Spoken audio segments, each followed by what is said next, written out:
పారిశ్రామిక వాడల్లో ఆ రోజుల్లో పిల్లలకు ఉద్యోగాలు రావాలని తక్కువ ధరకే పారిశ్రామికవేత్తలకు భూములు కేటాయించారు.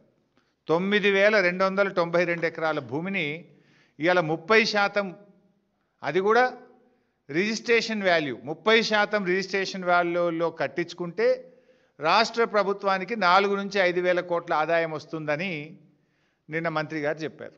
నేను చెప్పలే, శ్రీధర్ బాబు గారే చెప్పారు. స్పష్టంగా చెప్పిన ప్రెస్ మీట్లో, మేము ఈ 9292 ఎకరాలు అమ్మేస్తున్నాం, రిజిస్ట్రేషన్ వాల్యూలో 30% కడితే మాకు 4-5 వేల కోట్ల ఆదాయం వస్తుంది అన్నారు.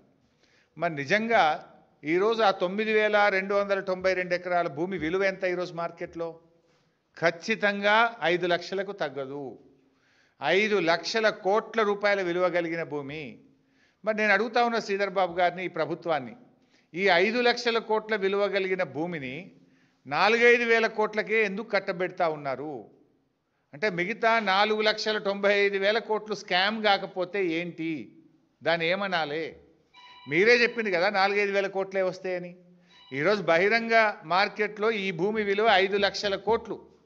5 లక్షల కోట్ల విలువ కలిగిన భూమిని ఎందుకు 4-5 వేల కోట్లకే కట్టబెడుతున్నారు? దీని వెనుక ఉన్న మతలబేందో చెప్పాలి. ఈరోజు మంత్రి గారు ఇంకోటి బుకాయించే ప్రయత్నం కూడా చేసిండ్రు నిన్న. లేలే, ఇది 9292 ఎకరాల భూమి కాదు, ఇలా రోడ్లు మోరీలు బొంగ 4740 ఉంటుంది అని ఒక అబద్ధాన్ని చెప్పే ప్రయత్నం చేసిండ్రు.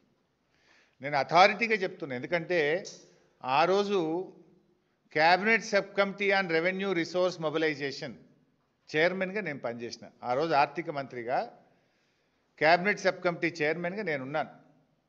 నాతో పాటు కేటీఆర్ గారు, ప్రశాంత్ రెడ్డి గారు, ఇంకా కొంతమంది గౌరవ మంత్రులు సభ్యులుగా ఆ రోజు పనిచేసినారు.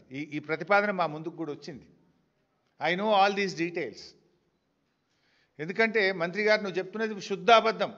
నేను సవాల్ చేస్తున్న శ్రీధర్ బాబు గారికి, నిజంగా 4740 ఎకరాలే ఈ ప్రభుత్వం పెట్టిందా? దీని మీద బహిరంగ చర్చకు నువ్వు సిద్ధంగా ఉన్నావా? సగం మోరీలకు పోతుంది, రోడ్లకు పోతుందని ఇట్లా బుకాయించంగా ఇక ఎదుటోడేం మాట్లాడాడు, వానికి ఏం తెలియదు అనుకుంటున్నావా? మేము కూడా ఆ రోజు ప్రభుత్వంలో ఉన్నాం కదా.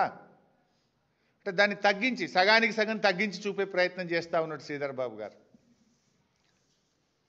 అంటే భూ కుంభకోణం యొక్క విస్తీర్ణాన్ని సగానికి సగం తగ్గించాలనేటువంటి విఫలయత్నానికి శ్రీధర్ బాబు గారు పాల్పడుతూ ఉన్నారు.